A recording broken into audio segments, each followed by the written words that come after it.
Olá pessoal, tudo bem com vocês? Hoje a gente vai falar sobre as propriedades da matéria. Mas antes de continuarmos, não se esqueça de deixar o like no vídeo e de se inscrever no canal para estar acompanhando os próximos conteúdos. Bom pessoal, quando a gente fala de propriedades da matéria, a gente tem que ver que essa matéria vai apresentar características bem específicas, que a gente vai chamar de propriedades. Essas propriedades elas podem ser químicas ou elas podem ser físicas. Quando eu falo em propriedades químicas, eu estou falando da capacidade que o material vai ter de se transformar em outro, por meio de transformações e reações químicas. Por exemplo, a inflamabilidade, que é a capacidade que os materiais têm de queimar, de entrar em combustão, e quando esses materiais entram em combustão, eles se transformam em outros materiais. Agora, quando eu falo em propriedades físicas, ela pode ser observada ou medida sem que a matéria que a constitui seja alterada. Então, não tem uma alteração nas suas propriedades químicas, e sim nas suas propriedades físicas. Perceba que eu coloquei alguns exemplos ali, como massa, volume, densidade, temperatura e pressão. Todas essas são propriedades físicas que podem ser divididas em dois grupos: em propriedades gerais e propriedades específicas. Quando eu falo em propriedades gerais, são aquelas que toda matéria vai apresentar e não são específicas para determinado tipo de matéria. A gente tem, por exemplo, massa, volume, impenetrabilidade, divisibilidade, compressibilidade, elasticidade, descontinuidade e inércia.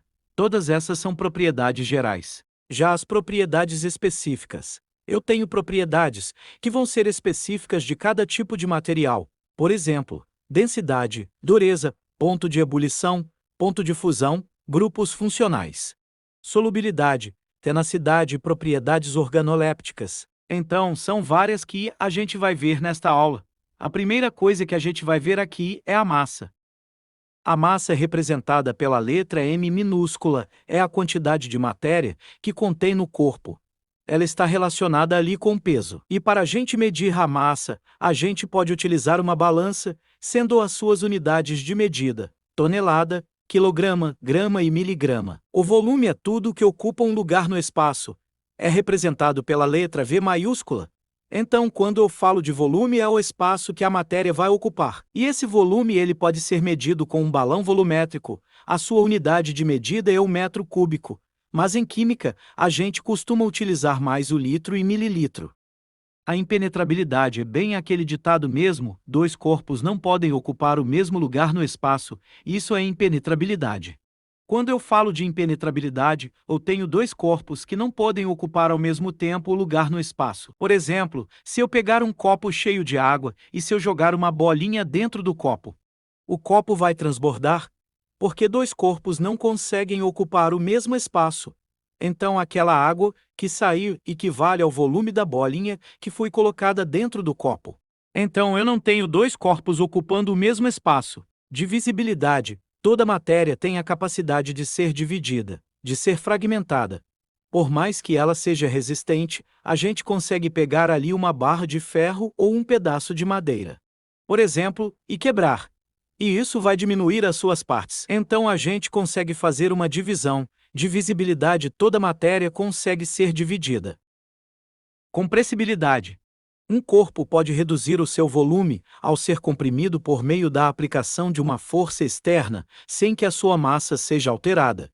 Os gases têm alta compressibilidade, então é muito comum a gente ver essa característica de compressibilidade em gases. Por exemplo, se você pegar ali a seringa e você colocar o dedo na ponta da seringa e apertar o êmbolo dela, você vai ver que o êmbolo vai entrar um pouquinho, então você consegue comprimir o ar que está ali dentro. A mesma coisa acontece com o botijão de gás da casa de vocês. O botijão chega bem pesadão quando o botijão está vazio e você vai pegar o botijão, ele está muito mais leve, porque ali dentro tem uma quantidade de gás muito grande que vai sendo utilizado e ele vai ficando mais leve.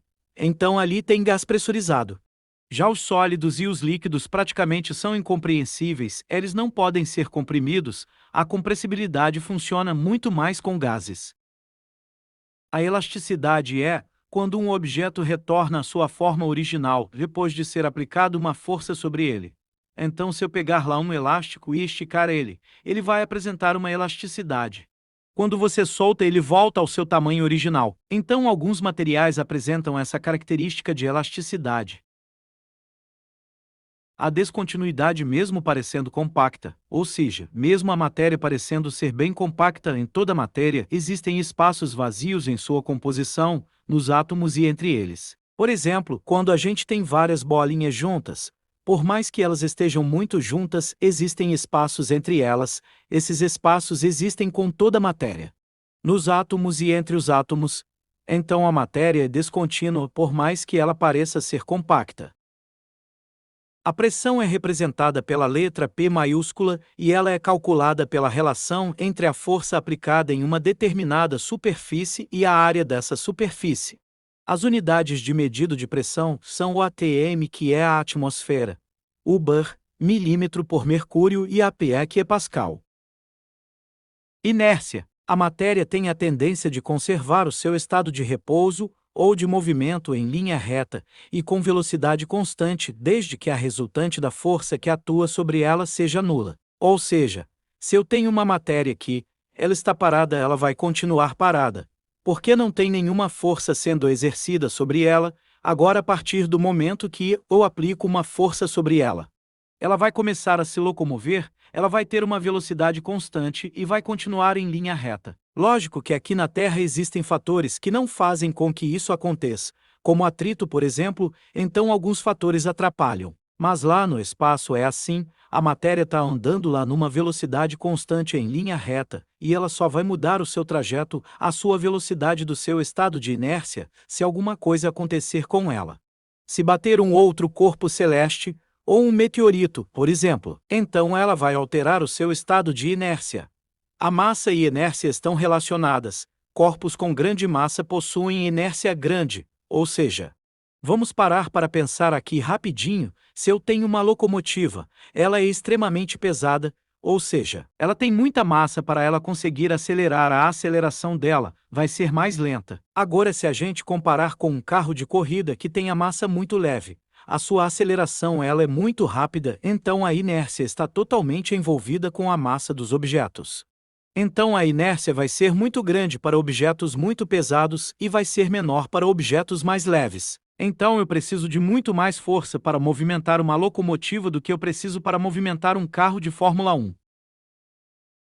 Temperatura é a medida do grau de agitação das partículas. Por exemplo, se você pegar uma barra de ferro e colocar numa vela, a barra de ferro vai começar a esquentar, onde está em contato com o fogo. As moléculas de ferro elas vão começar a se agitar, e quanto mais agitadas elas estiveram, maior a temperatura, tanto que quando se agita demais, as moléculas passam para o estado de vapor. Então as moléculas no gelo estão bem paradinhas, vibrando nos seus lugares bem organizados. Quando você tira o gelo do freezer, ele vai começar a derreter e aquelas partículas vão começar a ficar mais movimentadas, e depois, se você pegar aquela mesma água e colocar no fogo na panela, ela vai entrar em ebulição e as partículas vão estar se movimentando bem rápido. Então a temperatura fala para a gente sobre a agitação das partículas que compõem a matéria e o grau de agitação dessas partículas. Densidade é representada pela letra D minúscula e ela é definida como a massa e o volume de um material. A unidade da densidade é o quilograma por metro cúbico. Em química, é muito mais comum a gente utilizar, por exemplo, a grama por milímetro ou quilograma por litro. Eu coloquei ali o cálculo para vocês terem a noção como é que a gente calcula a densidade. Então, densidade é igual a massa dividido pelo volume que ela vai ocupar. Normalmente os exercícios trazem essas informações para mostrar como é calculado a densidade. Condutividade elétrica. São materiais que têm a capacidade de conduzir corrente elétrica. Normalmente os metais são ótimos nessa característica, então, os metais são ótimos condutores de eletricidade. Mas também materiais líquidos e gasosos têm essa capacidade de conduzir a eletricidade também. Condutividade térmica. São materiais que conduzem energia térmica com facilidade. Novamente, entre os metais que têm essa característica. Eles são ótimos condutores térmicos. Dureza. Cada material vai ter uma dureza diferente, que é a capacidade que um material tem de riscar o outro. Por exemplo, se você pegar o giz e riscar o giz no quadro, é o quadro que está riscando o giz, porque quem está se desfazendo é o giz. Ductibilidade é a capacidade de um material ser deformado e formar fios, sem que se rompa. Os metais são ótimos para formar fios, por exemplo, os fios elétricos. Maleabilidade é quando o material pode ser laminado, dobrado e prensado sem que ele se rompa. Por exemplo, as folhas de alumínio e as folhas de ouro. Funções inorgânicas é o conjunto de substâncias que apresentam as mesmas características, ou seja, a gente tem várias substâncias e elas podem ser classificadas em vários grupos diferentes.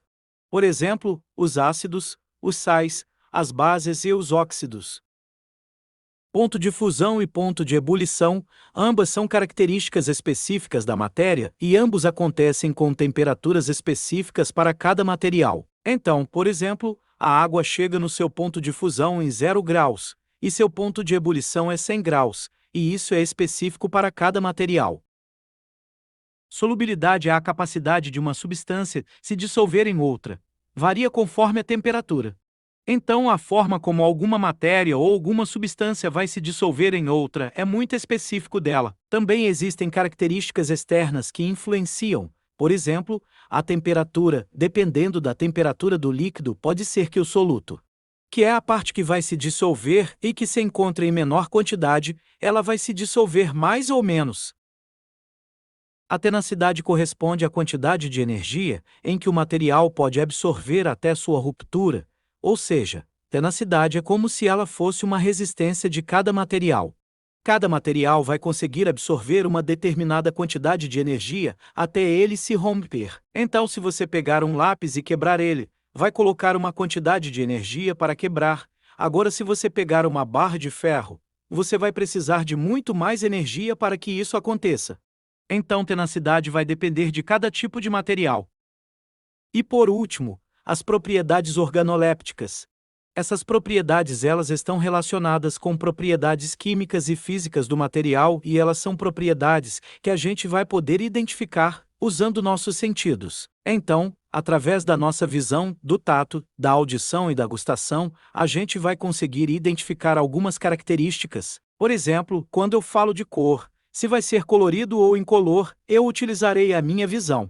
Então, pessoal, essa foi nossa aula sobre propriedades dos materiais.